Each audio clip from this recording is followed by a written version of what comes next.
east, east. Sorry for that. Restarting the video, everybody. Just got part of that. I lost power for a second, so they missed they missed the last half of your oration there, Tom. Sorry about that. So we're back on the top of 61. Go ahead, Tom. What were you saying? Well, keep in mind that the three, and we're going to mark these in a minute, these three routes are east-west or west-east routes, depending on which way the saloon door is going. I mean, that's all I wanted. But, Yeah. And there's three important ones, the ones that we're going to mark here in a minute. And these three valleys that we're going to mark here, number 6. These are the ones, they're really the entrances to get up into the hill country, to Jerusalem and Bethlehem and into the hill country of Benjamin. And so because of that, these are where the battles were fought. So you may not know these names now of these valleys, but you know the activities, you know the stories that took place in these valleys. So we're going to find the Ayalon Valley. The How do you pronounce that? Ayalon Valley. It's north. So if you see Gezer, kind of more on the Gezer on, and you go to the right of that, you'll see Ayalon. Everybody find that?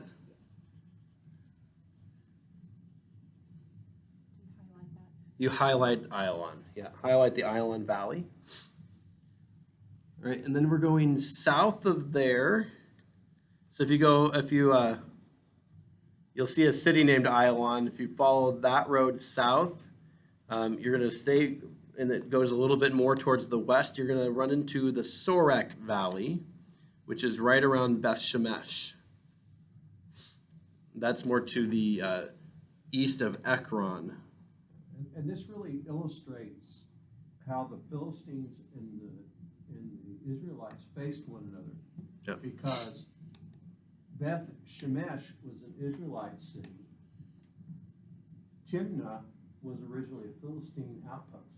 And so look how close they are to one another. They're like 5 miles apart, just staring at one another.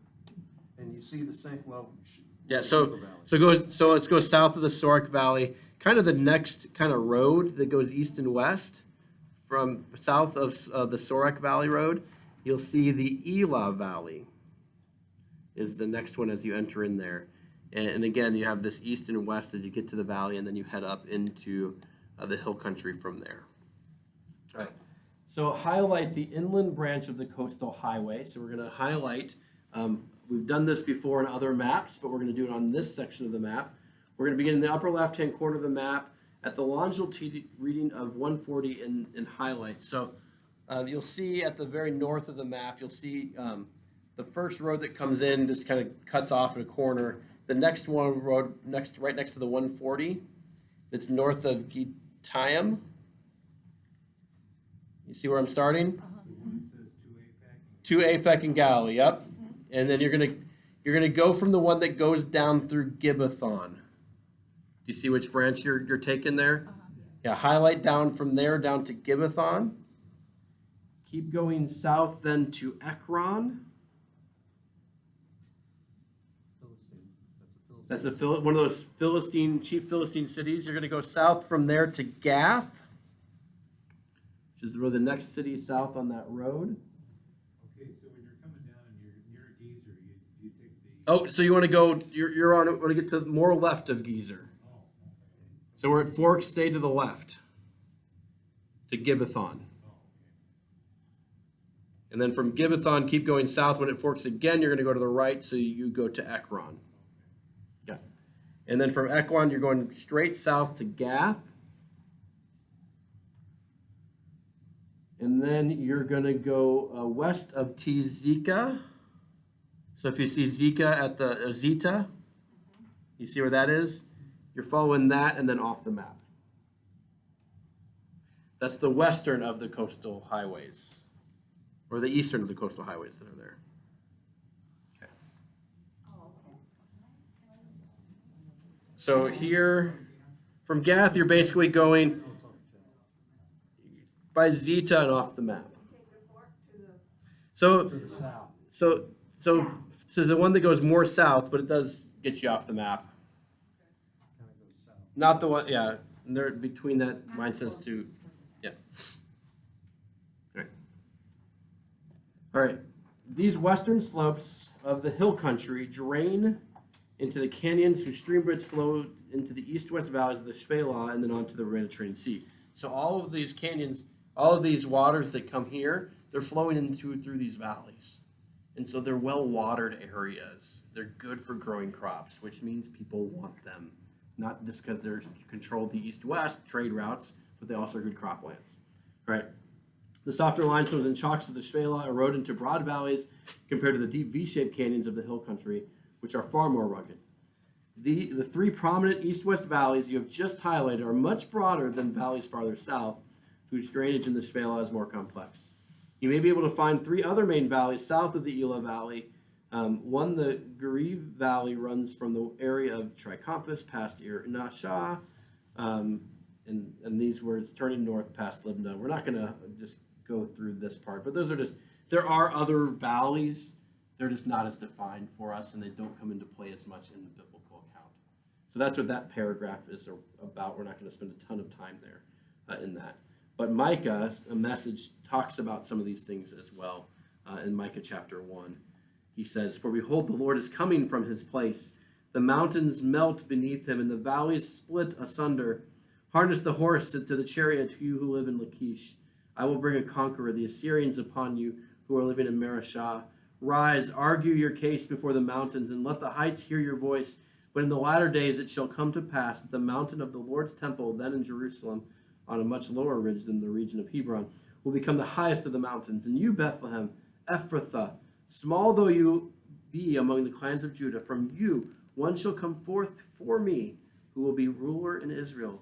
His coming forth was from the distant past, yea, from everlasting." So Jesus is what it's talking about.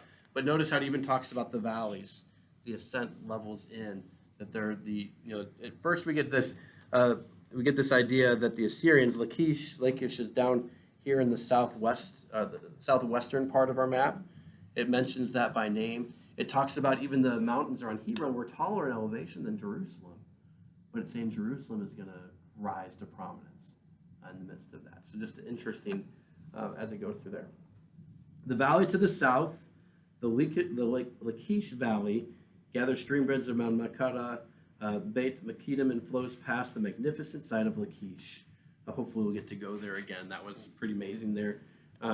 Routes up the Givram and Lachish valleys join to follow the ridge route to Hebron. So we're talking about this area to the south. As you notice to the south, the valleys are much more complex here as you get up towards Hebron, which is more in the center of the map, right near the fold. So if it's green, it's a valley, and if it's in the mountains, it's a canyon. Yeah, I mean, if you're in the Shvela, it's more of a valley, and once you get into the Judean wilderness or the hill country, then it's more of a canyon. That's a good way to think about it. And you'll see it when we're driving in from the airport. We're in real flat, and then we'll see some gentle rolling hills, and you'll see these broad valleys, and then you'll get up about halfway to Jerusalem, and we'll start going over some hills. And then we're going like this. So even as you look at this here, you see this area here where they're not as dark. The areas aren't as dark on this side. That's the Shvela, and it's more the foothills, if you will. And then when you get the more darker edge spine in here, that's the hill country. Yeah, great Tom, or great Bill and Tom for that. All right. So the valleys of the Shvela, I'm halfway through that paragraph. On the left, you see the upper Adarim Shika system southeast of Eglon. These valleys of the Shvela are filled with rich alluvial soils washed down from the hill country by runoff from the winter rains. A glance at the Judah map shows a varying pattern of routes through the valleys of the Shvela. Many of these routes seek ridges which lead deep into the hill country. For example, follow the route from Gezer east to the east, and note that you have three different options for reaching this Benjamin Plateau. So if you're here in Gezer, you have kind of three different options. You can go this way, you can go this way, or you can go this way.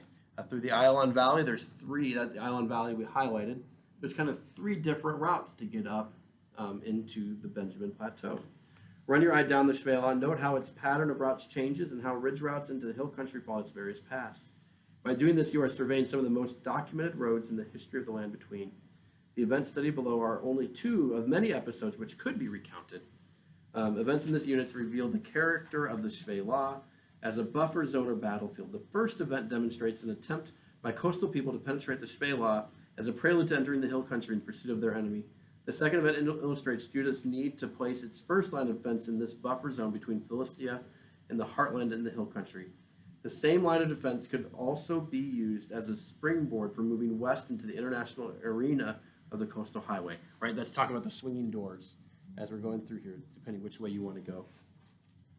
Early in the period of emerging local peoples, the age of nations on the 4,000-year overview chart, the young David thwarted the Philistine advance into the territory of Judah when he defeated Goliath of Gath in the strategic Elah Valley. So of the 3 valleys we highlighted, that was the one that was farthest south.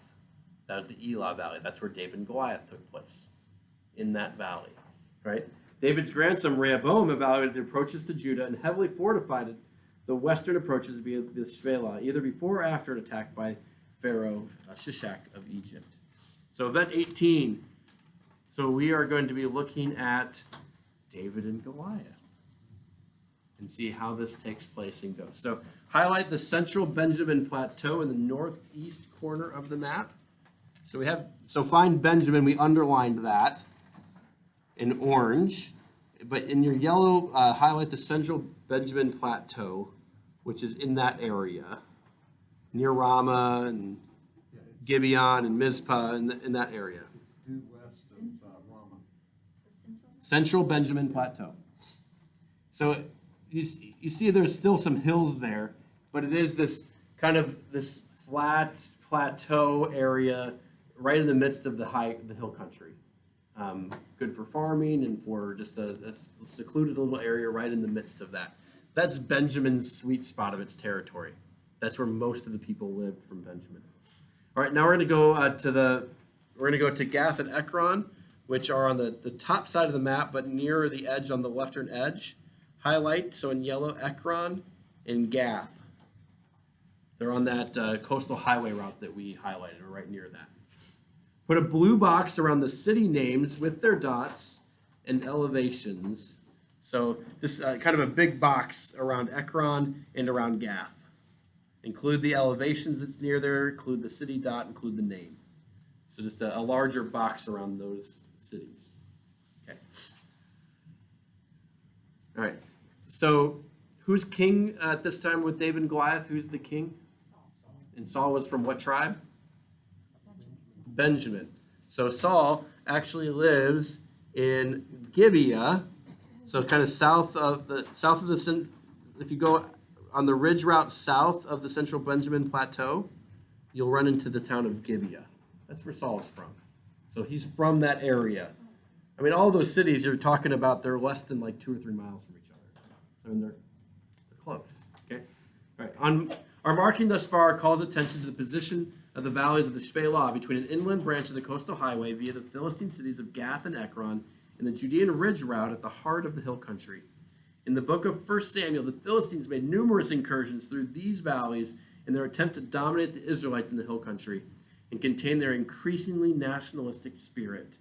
These Philistine campaigns centered on the central Benjamin Plateau, since by controlling this strategic network of routes through a lower part of the hill country, they could divide the house of Ephraim to the north from the house of Judah to the south.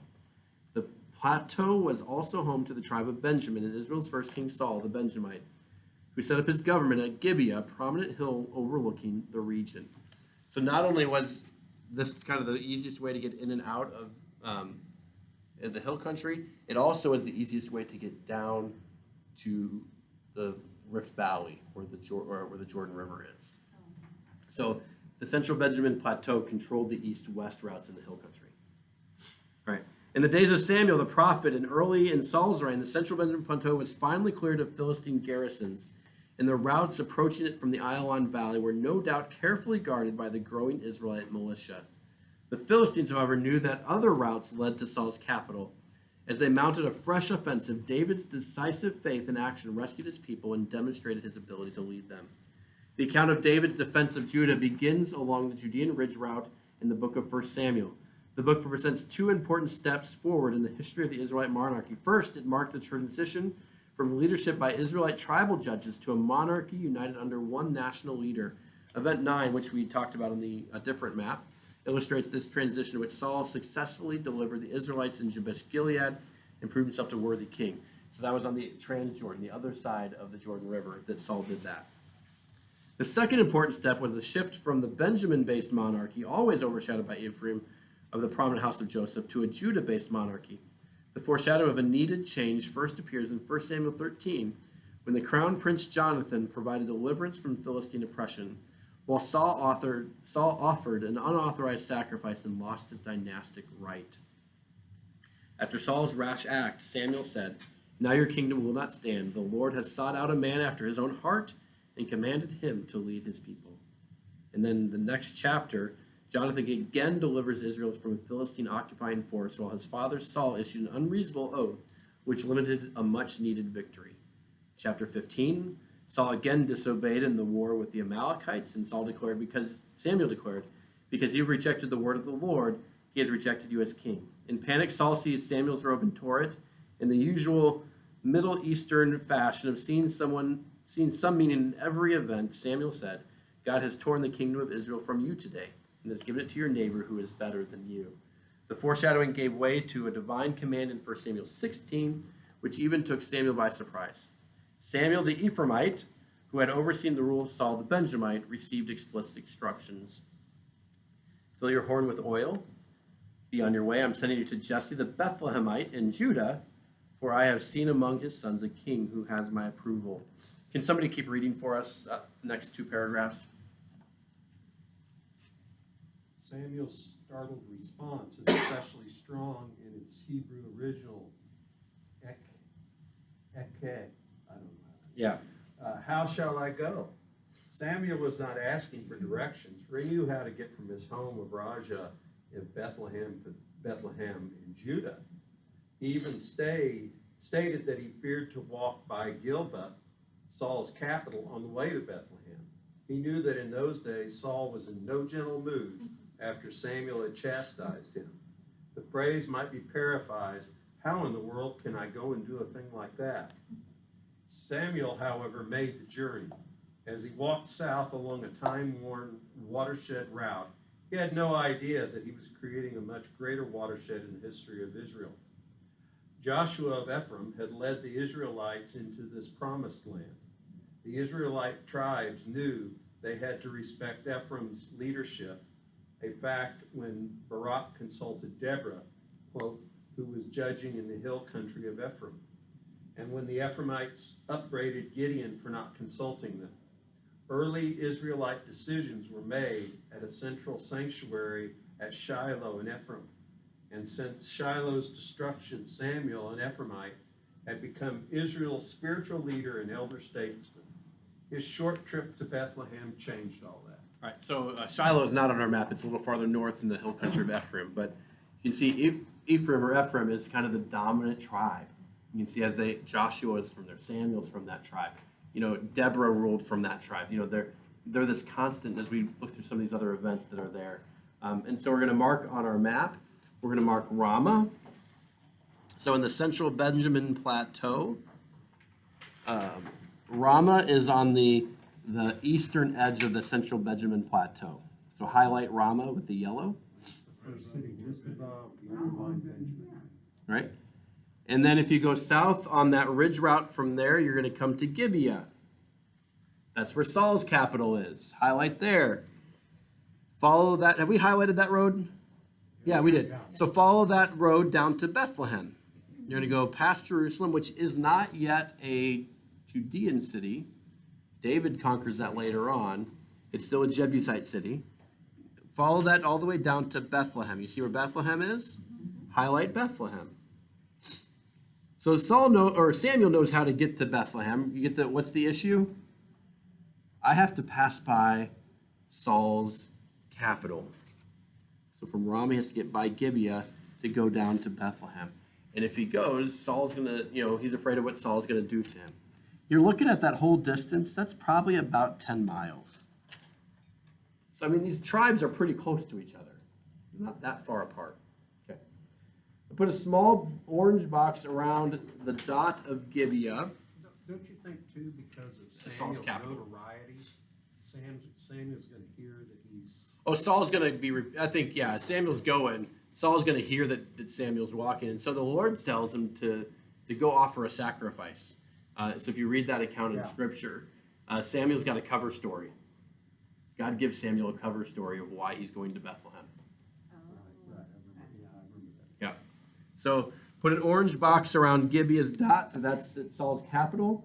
In small black caps east of Bethlehem, in Beth Bassi, write David, son of Jesse, in the wilderness. So on to the right of Bethlehem, about an inch or so. So don't go right next to Bethlehem. Go about an inch or so over, and stack the letters. Put David in one line. The next line down. Put son of in the next line, and then put Jesse in the next line, and Jesse in, and then the wilderness. So let's stack those letters there.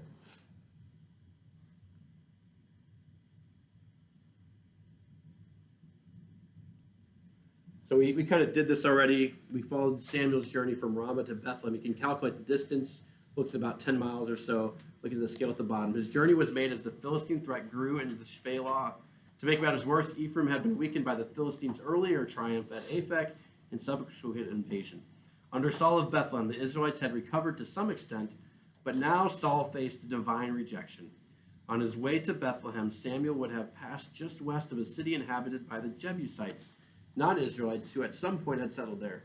He would not live to see the day when a young shepherd named David, whom he was about to anoint, would capture the city and make it the spiritual and political capital of the Israelites. The city was Jerusalem. So, just 1 Samuel 16 and skimming Psalm 78, those things note Ephraim's prominence. The tragedy which beset Shiloh following the battle of Aphek and the sudden change in verse 65. The Lord awoke as from sleep. The implications of Samuel's trip to Bethlehem are heard in the remaining verses of the psalm. So we're not going to actually run that right now, but if you remember at Shiloh, that's where Samuel was when they heard the news that the ark was captured and that Eli's sons were killed in battle, and Eli kind of falls over dead at the news of his sons being captured or killed and the ark being captured. That's what that's talking about there in 1 Samuel 16. So the discussion with the Judah map, you can have the SCA map around if you want to look at it too. The geographical setting of Bethlehem serves as the background for this story. Bethlehem is located in the northern Judah in the midst of the hills covered with grapevines and orchards of olives, almonds, and pomegranates. It is situated along a promontory just east of the main north-south ridge route and overlooks the wilderness to the east. Its north-south connections to the territory of Benjamin and to Hebron are augmented by a ridge route via Hushba and to the Shephelah and a secondary route through the wilderness to the Rift Valley. This may be the other route followed by the wise men from the east who avoided going through King Herod's Jerusalem on their return trip. So if you go to Bethlehem, you see where our route follows, and you go more towards the west and then down. There's a route more towards Tekoa and down, maybe this other route. If you look at the SCA map, that's the one that leads down to En-Gedi and the Dead Sea. Okay. Between the wilderness proper and the city are areas of easily plowed soil.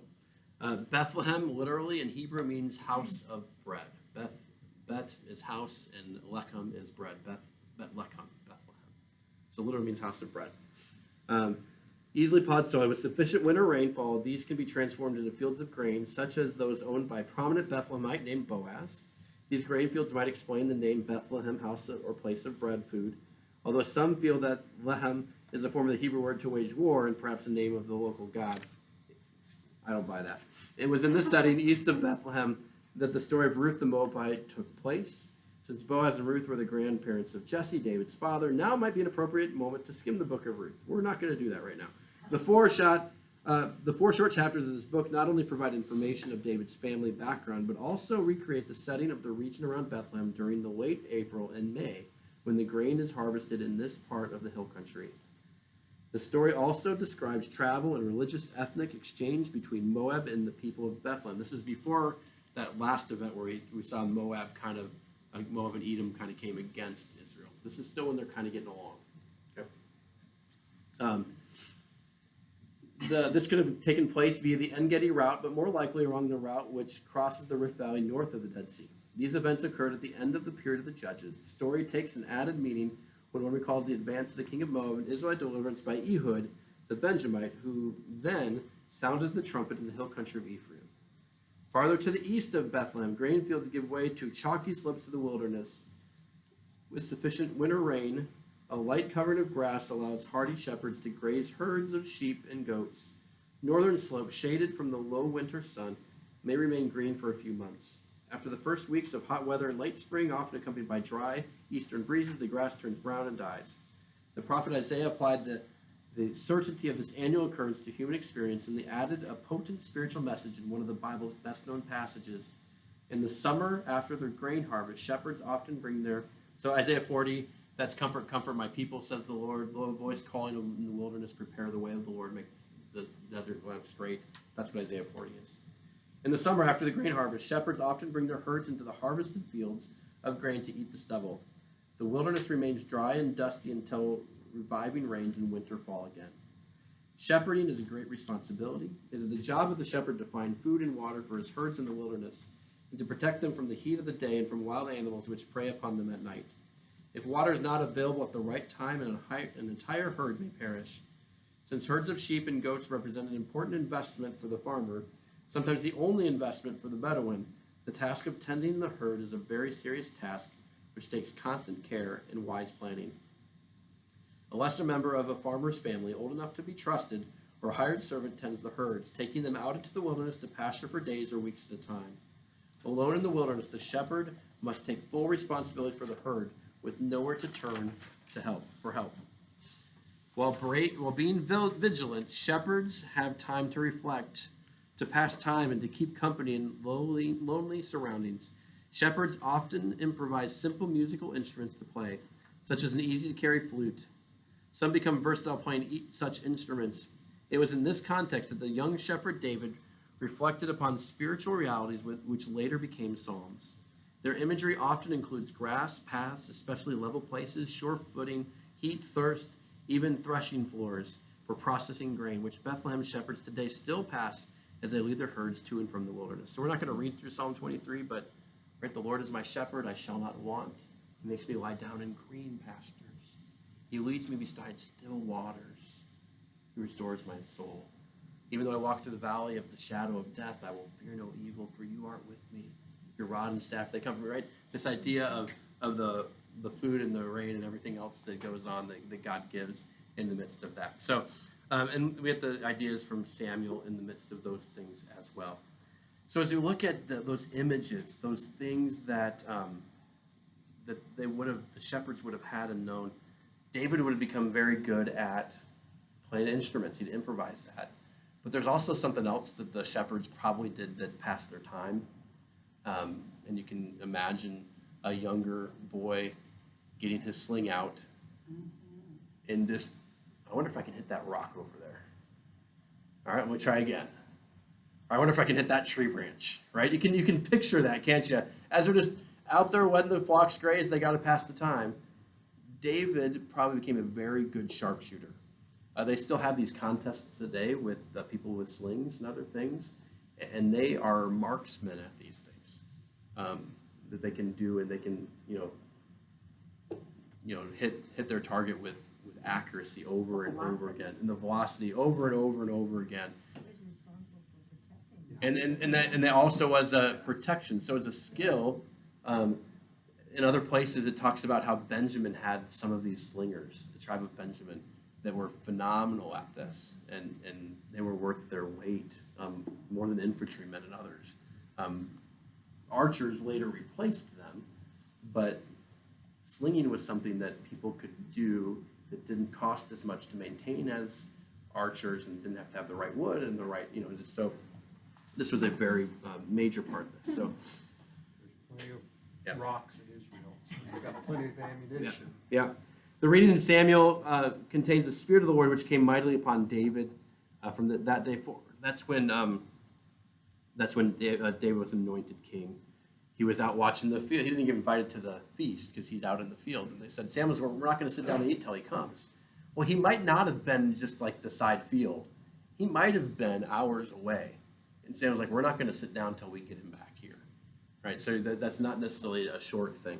The Lord looks at the heart, an observation that points back to the prophet's earlier statements. The Lord is seeking a man after his own heart. Such remarks are meant to remind us of the writer's purpose, which goes far beyond recording mere events of this period. Our reading mentions 2 trips along the ridge route from Bethlehem to Ramah and Gilead. One was Samuel's return trip from Bethlehem to Ramah after anointing David. Along the way, Samuel must have pondered many issues and wondering what the future would bring. The other trip was David's walk from Bethlehem to Gibeah at the request of Saul, who knew nothing of Samuel's earlier mission. As commander of Israel's army, Saul kept his eye out for any brave man or courageous fellow who he might add to his ranks. And David's musical skills developed in the wilderness were also now needed at Saul's court. So if you remember, Saul had a spirit torment him. And so he's like, we should get somebody to play music for you. And they said, well, I know David, or Jesse's son, is there. So they bring him up. And so David walks the same route that Samuel did, up to Gibeah. Not too far from home, right? That's there. And David was probably contemplating some of those things. He probably walked by that Jebusite city and said, man, that would be a great fortress to have someday. I can just kind of think about him doing that. David, like the Levite returning from Bethlehem to Ephraim and Judges, walked north leading his donkey, which was loaded with presents for Saul, a custom which anyone who has lived in the Middle East knows is required for such circumstances. He's going to the king, he's got to bring a gift. Like the Levite, David walked along the ridge route which bypassed the Jebusite enclave in Jerusalem. And like the Levite, at Gibeah, David found a self-centered attitude which showed less and less respect for both God and man. As Saul's armor-bearer, David came to know the king's deep-seated insecurities. Later in the wilderness, as Saul was trying to kill David, David drew back from killing Saul when he had the opportunity. Perhaps, in part, this was because he had the sensitive spirit of a shepherd and knew Saul's threatened personality. All right, we're going to go a little bit farther, guys. I want to, if we can finish this section, this one up would be good. So if you got to leave, I understand, but we're going to go a little bit farther. We're not going to actually finish this section, but we'll finish some of this marking that we just read about. We won't actually finish event 18. All right. So as we're just talking about that, we're going to highlight 3 important ridges connecting the main hill country ridge route with the Shvelah.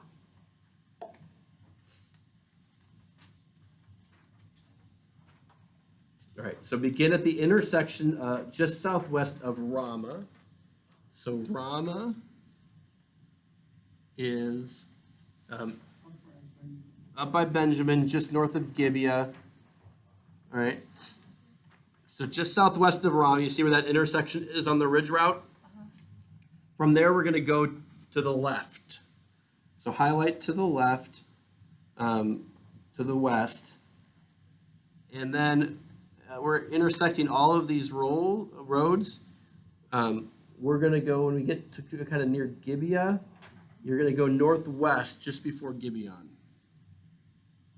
So you're going to grab that north, and then it's going to intersect again. You're going to take that to the left, all the way up towards Upper Beth Horon, to the left. To Upper Beth Horon, you see where Upper Beth Horon is? Yes. And then it drops to Lower Beth Horon, so take that road up to Lower Beth Horon. And then there at Lower Beth Horon, we're going to go northwest, so the top road there, up the map, just south of Modin.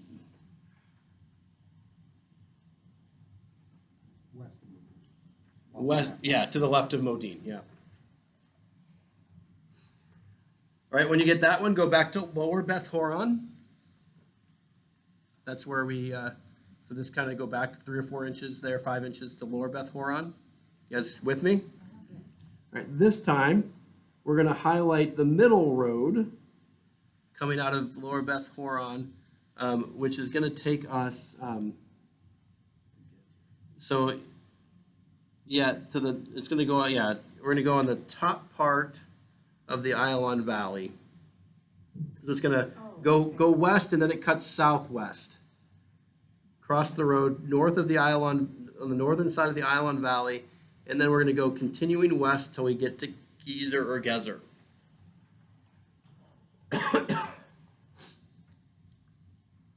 and then all the way from Geezer, keep going west on that road until you get to the highlighted coastal plain route just north of Gibbethon.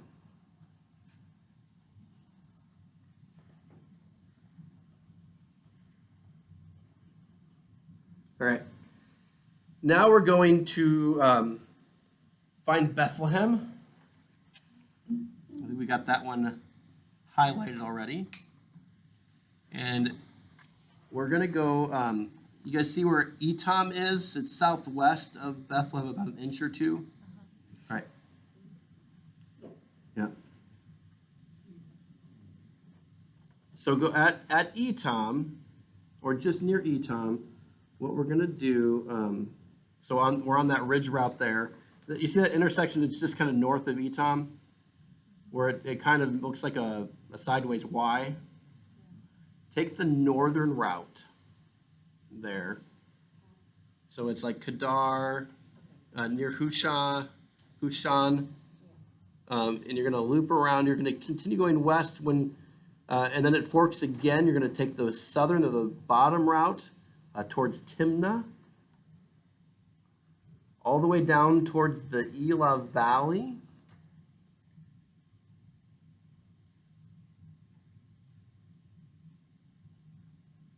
And then we're going to go to the Elah Valley, keep going west past Socoh, Socoh.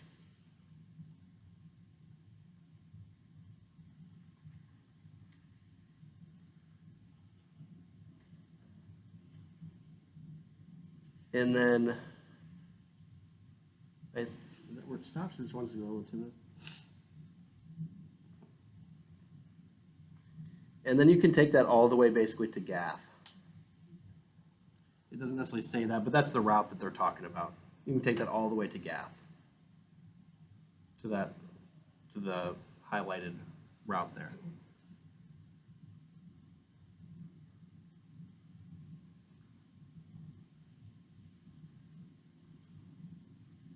All right, this time we're going to go, we're following the ridge route south of Etam and Bethlehem and Etam. Follow the ridge route south. You're going to see Beth Zur. There's an intersection by Beth Zur and Hathul near in the country of Judah and the hill country there. We find that one yet? Beth Zur. So the route that, yep, right, that intersection just south of Beth Zur. Follow that road that goes north and then west. So how do we get there for that? No, you already got that road. You should already have that road highlighted. Oh, so we're doing a different. We're doing a different road. Completely starting at Beth.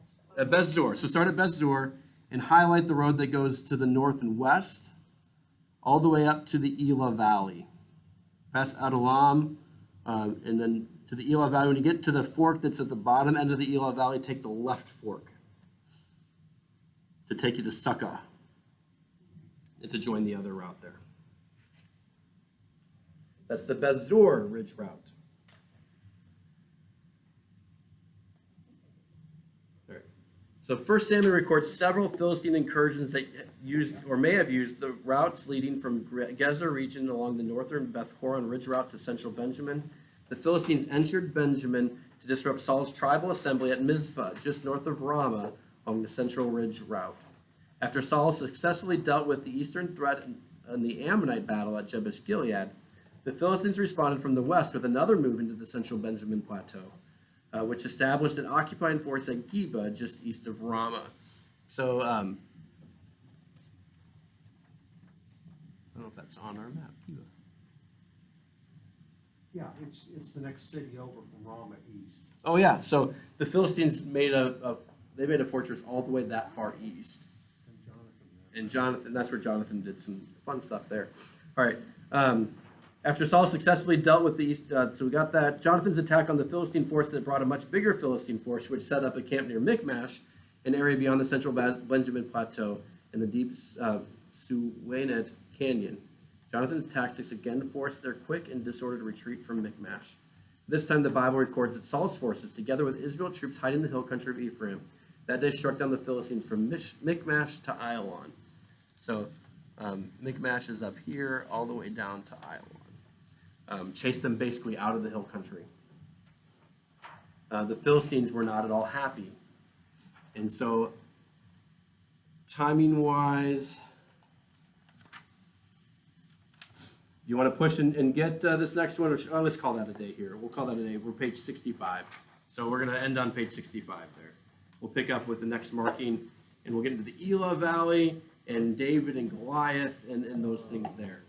I do have a question. Yeah. When we went to Hong Kong, we were told not to wear cross necklaces and things like that, just because it would be offensive. How about on this trip, would we rather not to do that? I don't think we have the same issue as in like China or something like that of wearing crosses or those types of things. I don't. Yeah, so if we're going to holy sites, it might not be something to really flash or So in other show. words, just leave it at home. But if you go like, but if you're going to like, but there are Christians there as well that are around. In Jordan, there are less so. So if there was any place that I wouldn't probably be necessarily as overt in my fashion wear, it'd probably be in the land of Jordan. All right.